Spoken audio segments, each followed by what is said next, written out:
Hola, ¿qué tal con todos? En este video tutorial voy a mostrar cómo combinar textos de dos o más celdas en una sola celda en Excel 2021 y también a combinar texto si se tiene muchas filas de datos. En esta hoja de cálculo, en la celda A2 está el nombre de una persona y en la celda B2 está el apellido. Para combinar el nombre y el apellido juntos, se da clic izquierdo en una nueva celda, en este caso en la celda C2.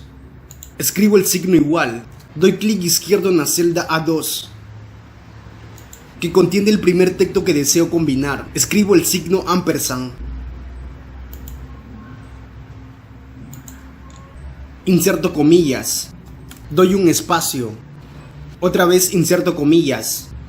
Que quede un espacio entre comillas. Y escribo nuevamente el signo ampersand. Hago clic izquierdo en la celda B2, que contiene el segundo texto que deseo combinar, y presiono Enter. Se combina el texto de dos celdas en una sola celda. En la siguiente hoja de cálculo, he agregado esta columna de aquí. Para combinar el texto de otra celda, hago doble clic izquierdo en la celda donde está combinado el texto. Copio este texto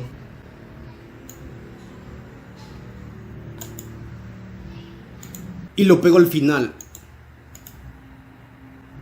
Clic izquierdo en la celda que contiene el segundo apellido y doy Enter.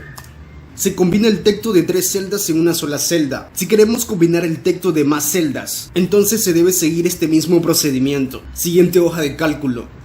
He agregado más filas con nombres y apellidos. Si tenemos muchas filas de datos para combinar texto, no es necesario repetir el procedimiento anterior para cada fila. Se da clic izquierdo en la celda donde está combinado el texto. Se arrastra el controlador de relleno hacia abajo